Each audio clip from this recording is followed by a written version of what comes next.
नमस्ते बच्चों, इस वीडियो में हम कक्षा 11वीं के अध्याय 1 समुच्चय को पढ़ेंगे। अब जो है इस वीडियो में हम सबसे पहले समुच्चय की परिभाषा, समुच्चय के प्रकार और समुच्चयों को निरूपित करने की विधियों की चर्चा करेंगे। चलिए शुरू करते हैं। सबसे पहले जो है हम समुच्चय की परिभाषा की बात करें तो समुच्चय वस्तुओं का एक सुपरिभाषित समूह होता है, या फिर आप इस तरह भी कह सकते हैं कि समुच्चय जो है वस्तुओं का एक ऐसा संग्रह है जिसमें कोई निश्चित गुण होता है। आइए कुछ उदाहरणों के थ्रू जो है हम इसे समझते हैं। सभी धन पूर्णांकों का समुच्चय ए है, तो इस तरह हम कह सकते हैं कि ए जो है सभी धन पूर्णांकों यानी 1, 2, 3, 4 का जो है समुच्चय है। अब जो है दूसरा उदाहरण देखें, सभी समपूर्णांकों का समुच्चय। यहाँ पे हम कह सकते हैं समपूर्णांक, जितने भी समपूर्णांक हैं उनको हम जो है इस समुच्चय में रख देंगे। अब जो है बात करें, आप कहेंगे कि ये जो है हम किस तरह डिसाइड करें कि ये समुच्चय है या नहीं है। तो अगर किसी भी अवयव के लिए आपको ये सोचना पड़े कि ये जो है समुच्चय में है या नहीं है, तब हम जो है कहेंगे कि ये जो है समुच्चय नहीं है। चलिए एक उदाहरण लेते हैं कि अगर हमें बोला जाए कि कुछ पूर्णांकों का समुच्चय, हमें इसमें जो है लिखा हुआ है कुछ पूर्णांकों का समुच्चय, तब हम इसमें डिसाइड नहीं कर पा रहे हैं कि 2 जो है इस समुच्चय में है या नहीं है, इसलिए हम कहेंगे कि ये जो है एक समुच्चय नहीं है। ध्यान रखें, समुच्चय जो है वस्तुओं का एक सुपरिभाषित समूह होता है। तो इस तरह जो है किसी भी अवयव का समुच्चय में होना या तो निश्चित होता है या फिर अनिश्चित होता है। तो हम इस तरह जो है किसी भी अवयव को या तो ये कहेंगे कि ये समुच्चय में है या फिर नहीं है। जब हम ये डिसाइड कर लें तब समझ जाइए कि वो जो है समुच्चय है। चलिए अब जो है इसके कुछ और उदाहरणों को देखें।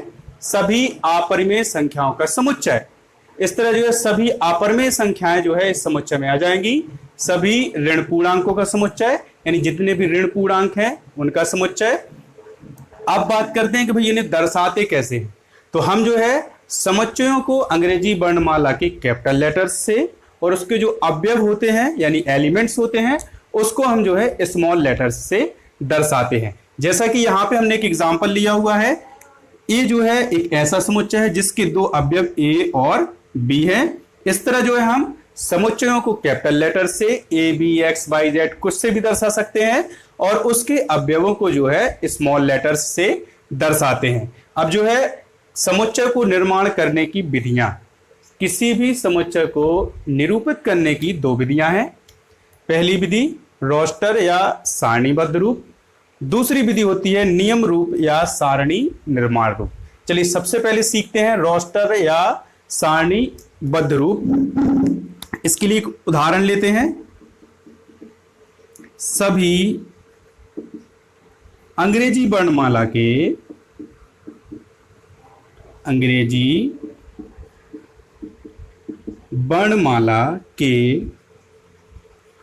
सभी स्वरों का समुच्चय ए है। अंग्रेजी वर्णमाला के सभी स्वरों का समुच्चय जो है ए है। तो हम यहां से कहेंगे कि ए जो है ऐसा लिखेंगे। अब यहाँ पे दिया हुआ है कि अंग्रेजी वर्णमाला के सभी स्वरों का समुच्चय। अब जो है जितने भी अंग्रेजी वर्णमाला के स्वर हैं उन्हें हम कुछ इस तरह ए, ई, आई, ओ, यू को जो है कोष्टक के अंदर जो है लिख देंगे और यह जो निर्माण रूप हमने लिखा हुआ है इसे ही हम रोस्टर रूप या सारणीबद्ध रूप कहेंगे। अब जो है एक और एग्जांपल लें।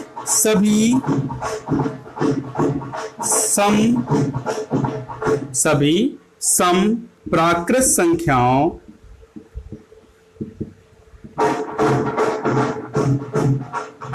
का समुच्चय। तो यहां पे अगर हम लिखें बी है, तो अगर हमें इसे सारणीबद्ध रूप में लिखना है तो हम इसे लिखेंगे बी। अब सभी समप्राकृत संख्याएं तो 2, 4, 6, 8 इस तरह जो है ये जो है हो जाएगा सभी समप्राकृत संख्याओं का समुच्चय जो है रोस्टर रूप में हम कुछ इस तरह लिखेंगे। तो ये जो है 2 उदाहरणों की मदद से हमने सीखा कि किस तरह जो है हम जो है समुच्चयों को रोस्टर रूप या सारणीबद्ध रूप में लिख सकते हैं। चलो अब जो है इन्हीं उदाहरणों को हम जो है अब बदल कर नियम रूप या सारणी निर्माण रूप में लिखेंगे। तो इसे जो है अब हम मिटा देते हैं। तो अगर हमें इन्हीं समुच्चयों को, जैसे अंग्रेजी वर्णमाला के सभी स्वरों का समुच्चय ए है, इसको अगर हमें नियम रूप या सारणी निर्माण रूप में लिखना है तो हम कुछ इस तरह लिखेंगे। ए जो है समुच्चय है, सबसे पहले स्मॉल लेटर एक्स बनाए, अर्ध अपूर्ण विराम का चिन्ह बनाए या कॉलन का, इसके बाद लिखें एक्स अंग्रेजी वर्णमाला का एक स्वर है। अंग्रेजी वर्णमाला का एक स्वर है। तो यहां से हम कहेंगे, आपको बस इसमें करना क्या है, सबसे पहले स्मॉल लेटर एक्स लिखें, फिर अपूर्ण विराम का चिन्ह लगाएं, फिर लिखें एक्स अंग्रेजी वर्णमाला का एक स्वर है। यानी हम इस रूप में जो है, जो अवयव होते हैं समुच्चय के, उनके निश्चित गुण को लिखते हैं। तो यहां पे जो है आपको इस तरह से लिखना है। दूसरा उदाहरण हम लेते हैं कि सभी समप्राकृत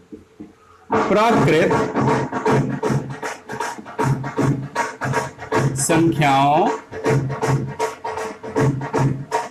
का समुच्चय बी है। तो अगर हम इसको इसी रूप में लिखना चाहें, नियम रूप में, तो हम लिखेंगे बी एक्स अपूर्ण विराम का चिन्ह लगाएंगे कॉलन का, फिर एक्स लिखेंगे, एक्स एक सम प्राकृत संख्या है। तो यहां पे जो जितने भी अवयव होंगे इस समुच्चय के अंदर, वो सारे के सारे जो है क्या होंगे, एक सम प्राकृत संख्या है। तो इस तरह जो है हम जो है समुच्चयों को दो विधियों के द्वारा निरूपित कर सकते हैं। पहली विधि रोस्टर रूप है, जिसमें हम समुच्चय के सभी अवयवों को लिख देते हैं। दूसरे में नियम रूप या सारणी निर्माण रूप। इस रूप में हम जो है समुच्चय के अवयवों को किसी एक गुण, जो गुण होता है उसको जो है व्यवस्थित करके लिख देते हैं। चलिए अब हम जो है समुच्चयों के प्रकारों को पढ़ते हैं। समुच्चयों के प्रकार, पहला समुच्चय का प्रकार जो है रिक्त समुच्चय है। ये पेपर में कई बार पूछा जा चुका है। तो हम जो है रिक्त समुच्चय, एक ऐसा समुच्चय जिसमें कोई भी अवयव ना हो, तो उसे हम जो है रिक्त समुच्चय कहते हैं। एम्प्टी सेट, ऐसा समुच्चय जिसमें एक भी अवयव ना हो, उसे हम कहेंगे रिक्त समुच्चय। इसको दर्शाने का एक चिन्ह भी होता है, तो इस चिन्ह से जो है इसे दर्शाते हैं, फाई बोलते हैं इसको। तो ये जो है रिक्त समुच्चय जिसमें कोई भी अवयव ना हो, तो उसे हम बोलेंगे रिक्त समुच्चय, इसे फाई से दर्शाते हैं। अब जो है दूसरा प्रकार है एकल समुच्चय।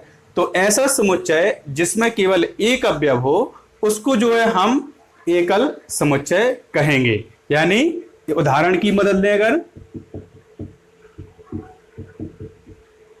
तो ये जो है, ये समुच्चय जो हमने लिखा है, इसमें केवल एक सेट है,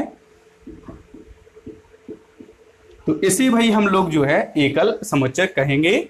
परिमित समुच्चय, फाइनाइट सेट्स, जैसा कि नाम से ही दिख रहा है, परिमित यानी निश्चित। तो जिस समुच्चय में जो है अवयवों की संख्या निश्चित हो, या फिर जिसमें जो है हमें निश्चित अवयव दिखाई दें, तो उस समुच्चय को हम जो है परिमित समुच्चय कहते हैं। उदाहरण देखें, तो हमने अभी थोड़ी देर पहले ही सीखा था सभी स्वरों का समुच्चय। तो अगर हम किसी ए को ले लें, तो ए ई आई ओ यू, तो ये जो सेट है, इसमें जो है समुच्चय के अवयवों की संख्या जो है निश्चित है। यानी ए ई आई ओ यू ही जो है अंग्रेजी वर्णमाला के स्वर होते हैं, और हम निश्चित तौर पर कह सकते हैं कि इसमें जो है अवयवों की संख्या जो है निश्चित है। इसीलिए जो है ये एक परिमित समुच्चय है। इस तरह जो जितने भी सेट्स हैं जिनमें जो है समुच्चयों में अवयवों की संख्या निश्चित हो, उन्हें हम परिमित समुच्चय कहेंगे। अगला है अपरिमित समुच्चय। तो इसके लिए एग्जाम्पल लें हम, सभी प्राकृत संख्याओं का समुच्चय।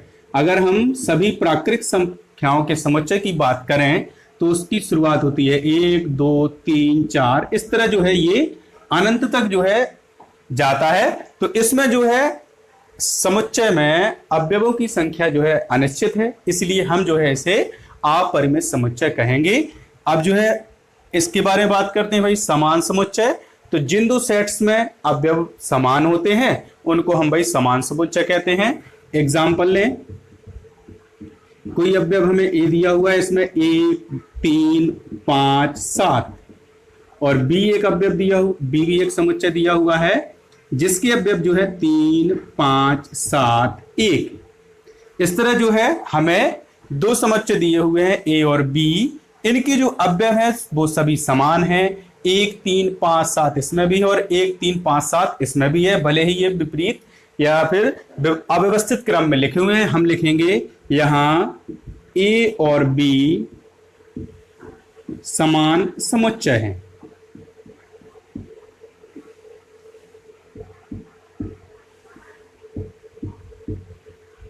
ए और बी जो है समान समुच्चय हैं। इस तरह जो है हमने समुच्चयों के प्रकारों को, महत्वपूर्ण ये जो प्रकार है वही हमने पढ़े हैं। आशा है आपको वीडियो पसंद आया होगा। अगली वीडियो में हम जो है प्रश्नावली 1.1 के सवालों को हल करेंगे। तब तक के लिए धन्यवाद।